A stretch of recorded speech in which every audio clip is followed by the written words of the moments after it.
He's a real animal. Hello, folks. Welcome back to our Chair Reviews. Today I'm going to be reviewing The Beast from the East, man.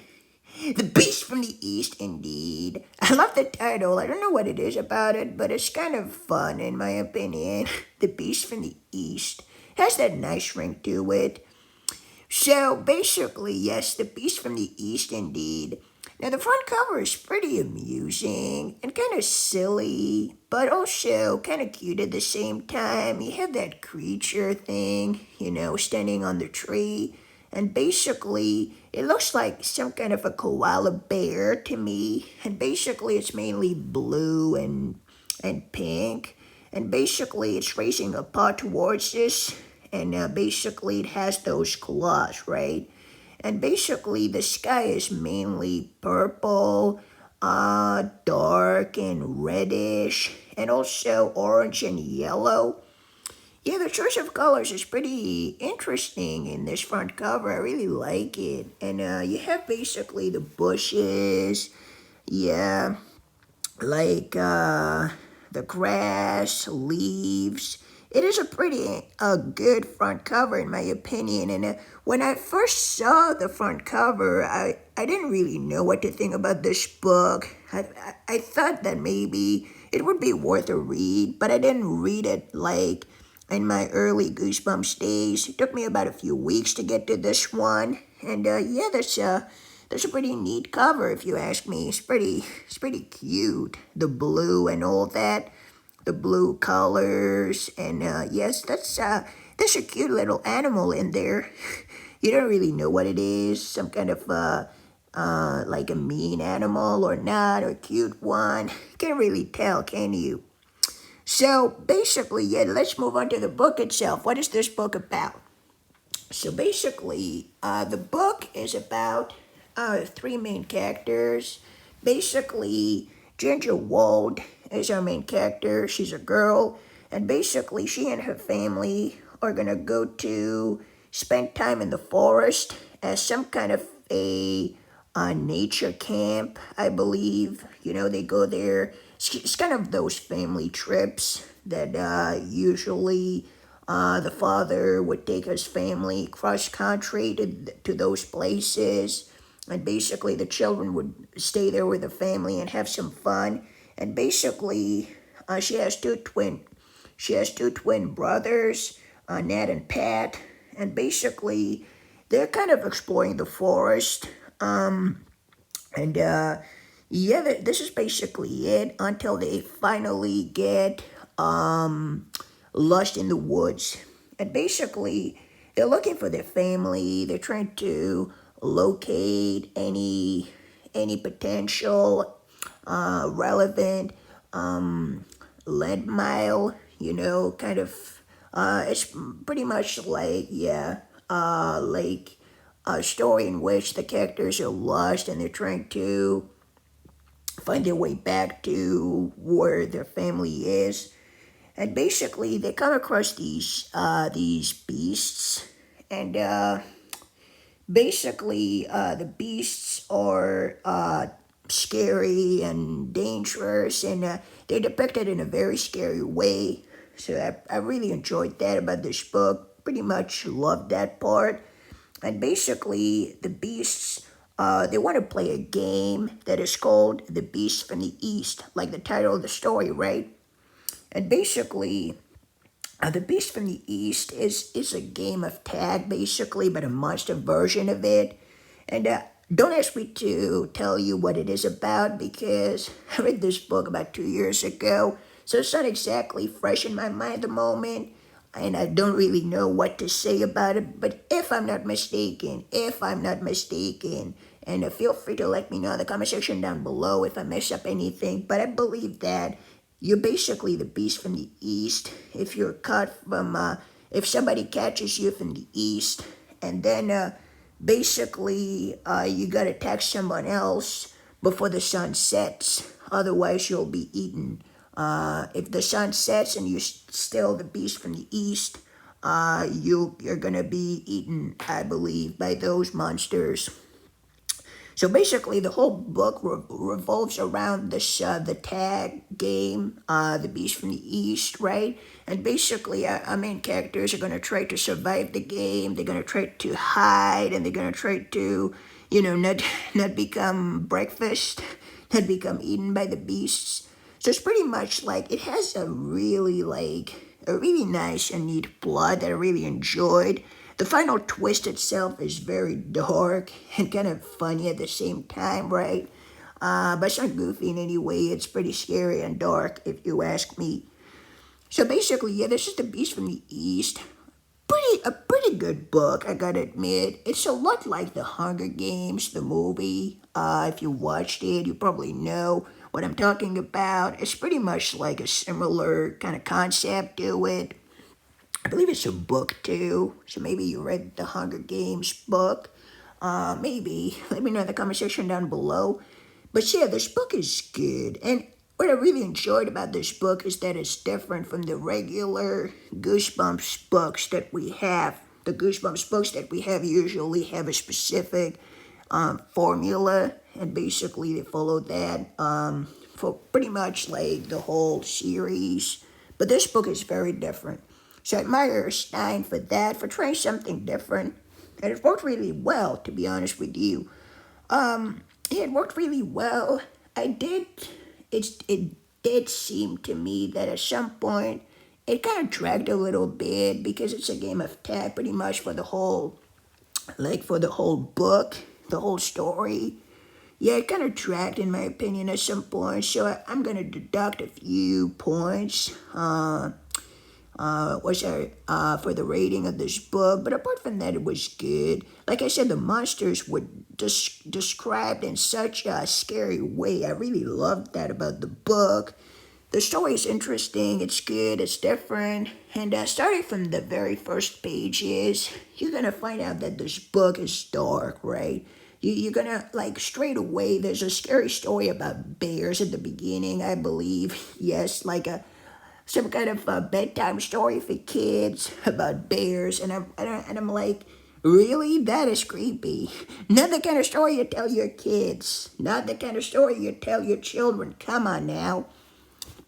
And basically, yes, there are a few references to what is it? Bed bugs, I believe, at the very beginning of the book, which is kind of like a foreshadowing of what's going to happen afterwards. But yeah, that was a nice story. Basically, yes, the beasts are, they have names and they speak English, indeed. One of them is named Flag, I remember him. And basically, I'm reading here from the summary just to make sure I haven't forgotten anything that is relevant to this book. Oh yeah, there was the mention of the Willow, and basically, yeah, here's the Beast from the East. Basically, Ginger is, somebody touches her on the shoulder, and so she becomes the Beast from the East. And then the beasts are going to tell Ginger how the game works. And basically, before the sun sets on that exotic tree that is known as Willow, she has to text someone else. And if she cannot, she'll be eaten. And I believe that she has to text someone from the East or something. Hence the title, The Beast from the East. And yeah, before the sun sets. So it's a very nice concept that I really enjoyed. Characters are likable. The scenes in the forest are pretty good. The book can get pretty scary. There's some. It's mainly like about survival. And basically, yeah, the characters, there are gonna be some hiding scenes in this book, in which the characters are trying to hide from the beasts. So a lot of hiding in this book, a lot of tension, a lot of scares, like a nice build up to the book. Yeah, a really nice book, a really nice story. Not my favorite book from Goosebumps, I'd say, but a definitely good story that I really enjoyed, and I would definitely recommend it to anybody who likes Goosebumps books and who would like to try something different. that could be a nice read and a nice choice for anybody who'd like to, you know, get out of their comfort zones and try something new, something different, something more exotic, so to speak, because of the title. And yes, I guess that's pretty much it for the book. I don't have much more to say about it. I don't want to repeat myself too much. So I think instead of repeating myself, I'm going to try to wrap up the review pretty quickly. And if I have anything else to mention about this book, I'll mention it very quickly in the end before I read the summary. But yeah, if I had to rate the book on a scale from 1 to 10, I think I would give it 7.5 out of 10. It is a pretty great book, to be honest with you. Not my favorite book, but it's pretty good. Yeah, it's kind of different, and it feels like there are a lot of different things in there in this book. But yeah, that's a nice book. I mean, it's good. It reads easy. It's very fast paced, and yes, you if you read the book, you know what if you read the book, you know what I'm talking about. But yes, interesting. It's good. It's scary. It's suspenseful. It's a really nice one. It's a very neat book. So yes, I would definitely give it maybe not even 7.5 out of 10. I think I would give it 8 out of 10 because it was really, really, really good. I really enjoyed it. Like thinking about it, I realized that this book was very great, so it deserves more than 7.5 out of 10. It deserves an 8. 8 for The Beast from the East. 8 out of 10 for The Beast from the East. So yeah, that was definitely a good book, and I'm definitely glad that I read it and that I enjoyed it, and definitely worth reading for children maybe, or like who might be going to a summer camp or what is it called, a nature camp. Yeah, maybe take the book with them and read it with their friends, or could be a nice thing to do to keep themselves entertained, and read some Goosebumps books, in there too. So yes, this is basically it from the Beast from the East. For the Beast from the East, right? I don't like being myself too much, but yeah, this is it for the Beast from the East, and yeah, that's basically it. So what about you, folks? What do you think about the Beast from the East? Did you like the book? Did you hate the book? Let me know in the comment section down below. Is it your favorite book from Goosebumps? Is it your worst book from Goosebumps? This book is very underrated for some reason. Like, I don't get to hear a lot of people talk about this book for some reason. And yeah, the artwork is so good, man. I have to say a few more things about it. It's like you have those kind of reddish things, red things. I don't know what they are exactly. Maybe mushrooms. You have purple bushes, maybe purplish kind of leaves, and it's very intriguing in my opinion. Like this front cover, when I first saw it, I was like, what could this book be about? It's very interesting. I really want to read about it, and what could this possibly be about? Like the story, I really am. I'm definitely curious to learn, to know about this book. I'm curious, right? This is how I felt, but yeah. So yeah, what did you think about this book? Let me know in the comment section down below, and let me know about what you thought about this book. And thank you so much for watching, and I'll see you on the next review for Say Cheese and Die Again. In the meantime, folks, stay safe. Goodbye, take care. This whole channel reviews for you signing off. And now I'm going to be reading the summary. Every beast for himself. Ginger Wold and her identical twin brothers, Ned and Pat, are lost in the woods. No problem. After all, Ginger did go to that stupid nature camp. Still, there's something odd about this part of the woods. The grass is yellow, the bushes are purple, and the trees are like skyscrapers. Then Ginger and her brothers meet the beasts. They're big, blue, furry creatures, and they want to play a game. The winners get to live.